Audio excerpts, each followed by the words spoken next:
వెళ్ళొచ్చా?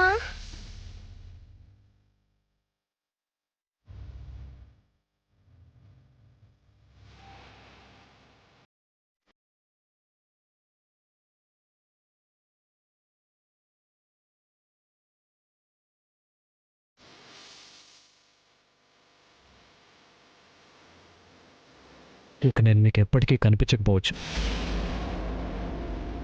కానీ ప్రేమని మాత్రం వెతకటం ఆపొద్దు.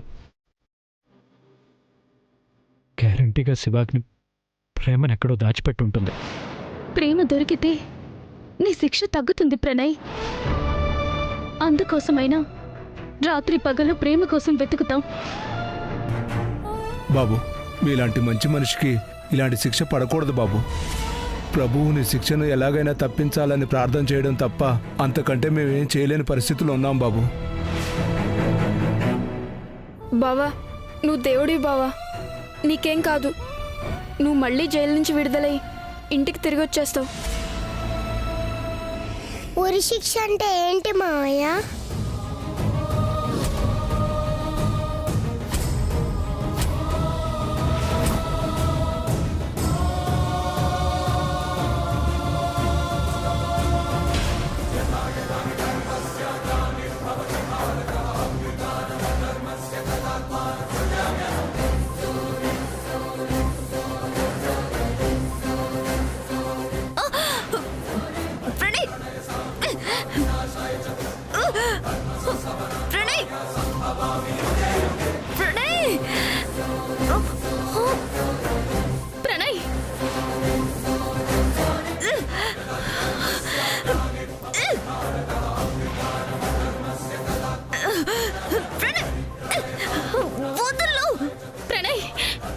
ఏం చేసావు ప్రేమని?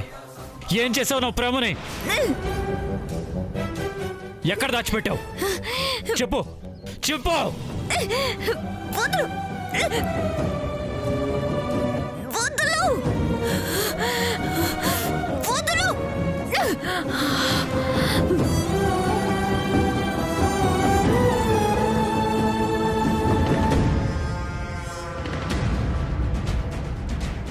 ప్రేమను ఎక్కడ దాచిపెట్టావు? చెప్పు.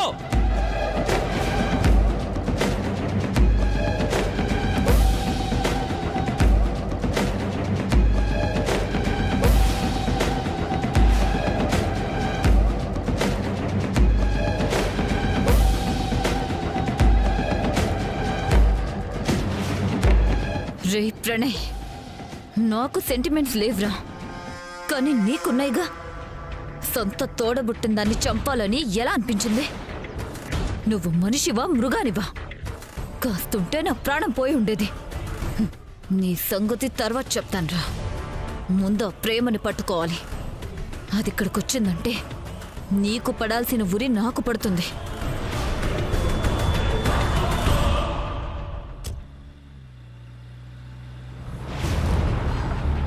ఒక్క 2 నిమిషాలు మా బావతో మాట్లాడాలి. ఒక్క 2 నిమిషాలు ప్లీజ్. ప్లీజ్, ఆయన ఎక్కడికి వెళ్ళడు, వదలంటే. నేను మా వాళ్ళతో మాట్లాడాలి. ప్లీజ్ సార్, నేను ఎక్కడికి పారిపోను.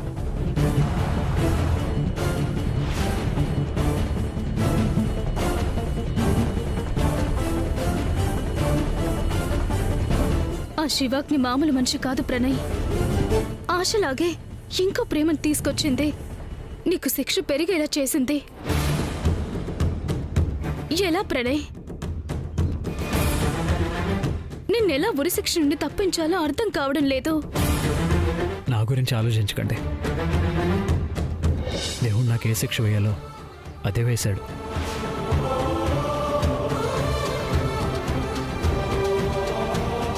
నువ్వేం తప్పు చేసావు బావా? తప్పు కాదు, నేరం చేశాను. దేవత లాంటి భార్యను అనుమానించాను, అవమానించాను.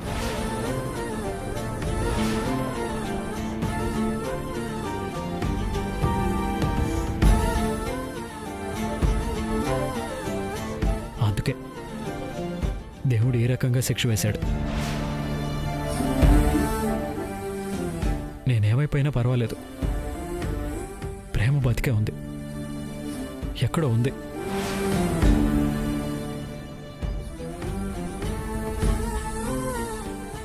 ఆ శివాగ్ని దగ్గర కళయరాజా దగ్గర తను మాత్రం కాపాడండి. ప్రేమ గారు దొరికితే ప్రణయ్ గారికి పడ్డ శిక్ష రద్దు చేస్తారు కదమ్మా. అవును, మనం శివాగ్ని మీద కూడా ఒక కన్నేసి ఉంచాలి.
లేదు లేదు, ఆ ప్రేమని వదిలిపెట్టే ప్రసక్తే లేదు. ఎక్కడున్నా వెతికి పట్టుకుంటాను. ప్రేమ బ్రతికే ఉంటే ఎప్పటికైనా నాకు ప్రమాదమే. ఇప్పుడే బయలుదేరుతున్నాను.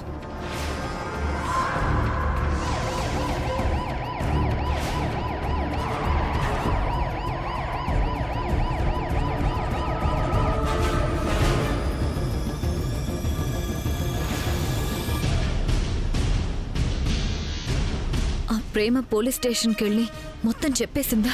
నన్ను అరెస్ట్ చేస్తారా? ఎలా ఎలా తప్పించుకోవాలి? నమస్తే మేడం. నమస్తే. ఇవాళ కోర్టులో జరిగిన దాడి గురించి మీ అడ్వకేట్ జడ్జి గారికి పిటిషన్ పెట్టారు. అందుకే మీకు ప్రొటెక్షన్ ఇవ్వమని ఆర్డర్ ఇచ్చారు. నా అదృష్టం ఎంత బాగుంది. ఆఖరికి న్యాయం కూడా ఆ న్యాయానికి రక్షణ కల్పించడానికి వచ్చింది. చాలా థ్యాంక్స్. కానీ నాకు బయట శత్రువులు ఎవరూ లేరు. వ్యతిరేకంగా సాక్ష్యం చెప్పినందుకు ప్రణయ్ నా మీద దాడి చేశాడు. ఇప్పుడు వాడు కూడా జైల్లో పడ్డాడు. కాబట్టి నాకు చిన్న ప్రమాదం ఏం లేదు. మీ ప్రొటెక్షన్ అవసరం లేదు. లేదు మేడం, జడ్జి గారి ఆర్డర్. మేం కాదనిలే. తర్వాత మీకేదైనా అయితే మేమందరం రిస్క్లో పడతాం. ఇదేంటి? ప్రేమ కోసం వెతకకుండా పోలీసులు నా చుట్టూ కాపలా ఉంటే ఎలా? సరే, ఇంటి దగ్గరే ఉండండి. నేను చిన్న పని మీద బయటకు వెళ్తున్నాను. సారీ మేడం, మీరు ఎక్కడికి వెళ్ళినా మేము మీ వెంట ఉండాల్సిందే. ఇదెక్కడి ఫిట్టింగ్ రా దేవుడా. రండి వెళ్దాం. ఎక్కడికి వెళ్ళాలి? ఓ ఫ్రెండ్ని అర్జెంట్గా కలవాలి. రండి, మా వెహికల్లో వెళ్దాం. మీ కార్లో వెళ్తే ఎవరైనా మీ మీద అటాక్ చేసే ఛాన్స్ ఉంది. నేను మీ వెహికల్ ఎక్కితే మీరు నాకు ప్రొటెక్షన్ ఇస్తున్నట్టు ఉండదు, నన్ను అరెస్ట్ చేసినట్టు ఉంటుంది. సేఫ్టీ కోసం బ్లేమ్ కాలేను. మీరే నా కార్లో రండి. ఓకే మేడం, పదండి.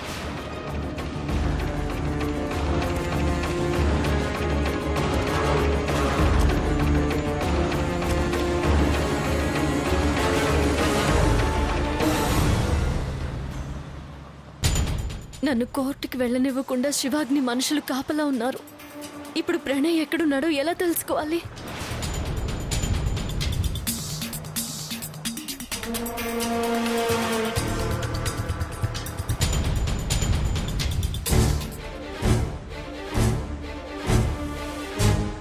ప్రేమ కోసం వెతకనివ్వకుండా వీళ్ళు తగులుకున్నారు. ఛ!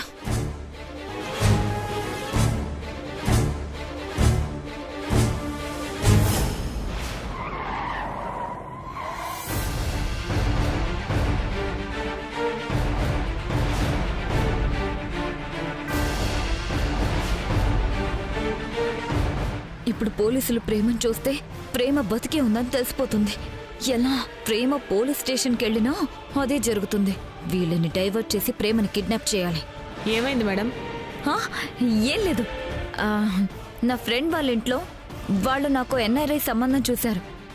ఇప్పుడు వాళ్ళు మా ఫ్రెండ్ ఇంటికి వస్తున్నారు. నేను మీతో కలిసి వస్తే బాగుండదు. అసలే లేట్ మ్యారేజ్. మొదటిసారే వాళ్ళకి 1,00,000 డౌట్స్ రాకూడదు కదా. నాకొచ్చిన భయం ఏమీ లేదు. మీరు వెళ్ళిపోండి.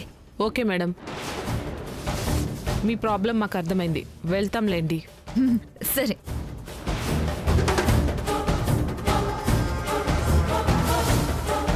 నాకు హెల్ప్ చేయడానికి వచ్చారు. ఓ మంచి శారీ కొనుక్కోండి. Thanks madam. మీరు వెనక్కి కదా వెళ్ళాలి. అటువైపు వెళ్తే రెగ్యులర్గా వెళ్ళే ఆటోలు దొరుకుతాయి.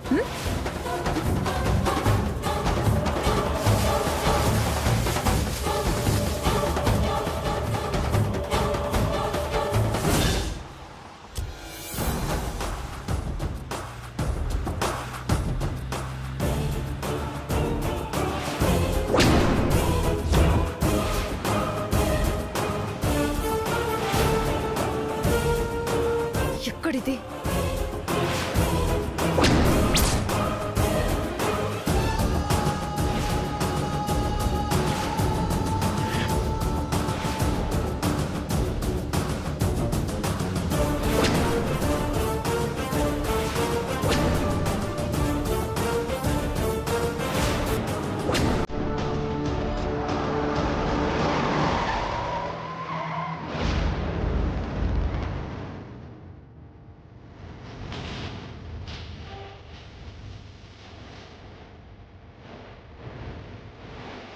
దిగు రా.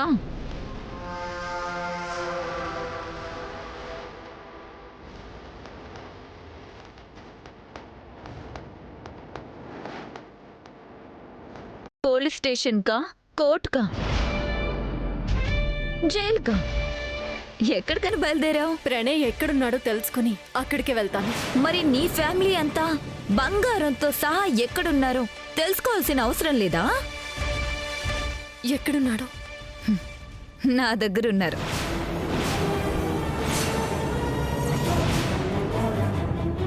మర్యాదగా నాతో రా.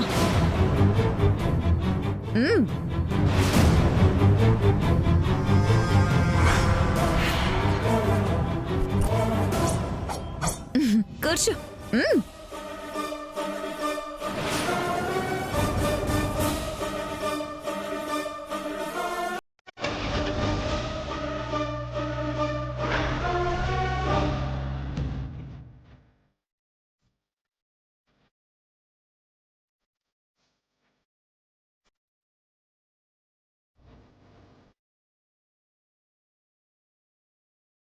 ప్రేమ గురించి నాకు చెప్పాలా?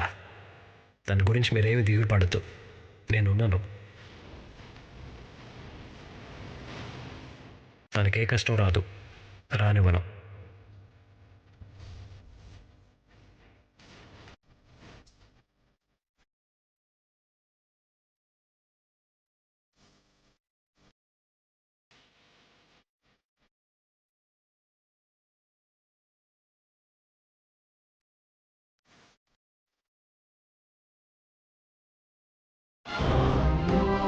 లేదు, నేనే తప్పు చేయలేదు. నాకేమీ కాదు, నాకే కాదు, ప్రేమకి ఏమీ కాదు. ప్రేమ క్షేమంగా ఉంటుంది. నేను నిర్దోషిగా విడుదలవుతాను. చివరికి న్యాయమే గెలుస్తుంది.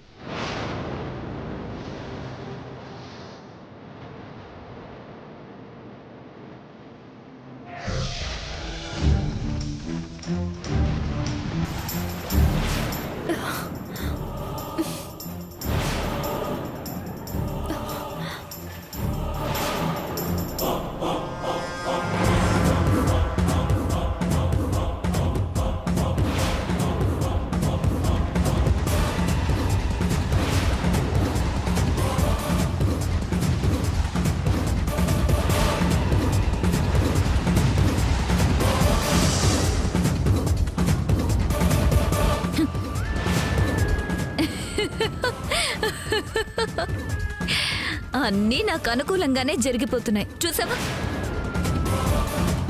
వేటగాడు బాణం పట్టుకొని తిరగాల్సిన అవసరం లేకుండా పక్షులు వాటంతట అవే వచ్చి నా వల్ల పడిపోతున్నాయి. ఒక్క దెబ్బకు 2 పిట్టలు. అటు ప్రణయ్కి ఉరి పడుతుంది, ఇటు నేను వేసే ఉరి పడుతుంది.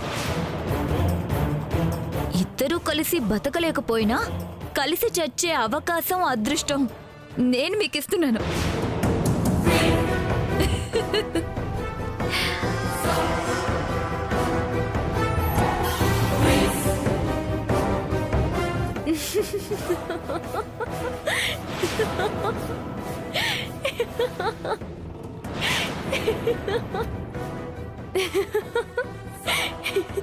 నీకు బయట ఉండే అవకాశం ఇంకా 1-2 రోజులే. ఆ తర్వాత శ్రీకృష్ణ జన్మస్థానానికి వెళ్ళి నువ్వు భజనలు చేసుకుంటూ శేష జీవితం గడపాల్సిందే.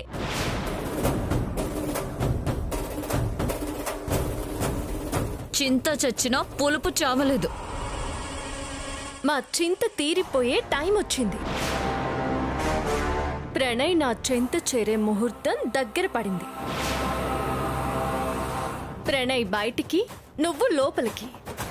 నీ ధైర్యానికి మెచ్చుకుంటున్నాను. నీ అమాయకత్వానికి నొచ్చుకుంటున్నాను. ఆ అమాయకత్వం నీది. అందుకే గొర్రె కసాయిని నమ్మినట్టు నమ్మేసి నా దగ్గరకొచ్చావు.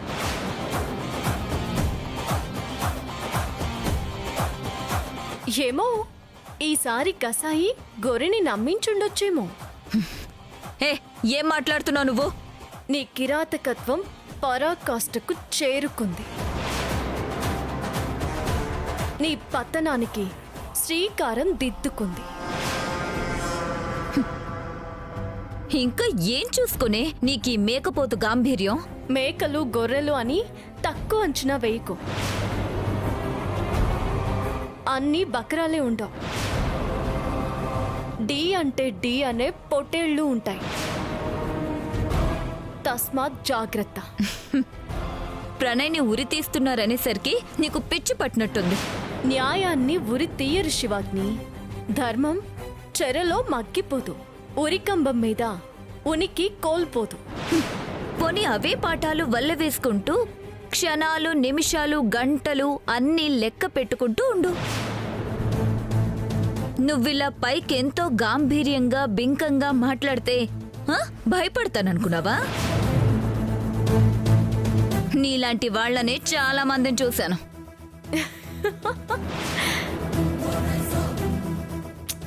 లేదు, నాలాంటి దాన్ని ఒక్కదాన్నే చూశాను అని నువ్వు అనుకోవడానికి ఎంతో టైం లేదు. All the best.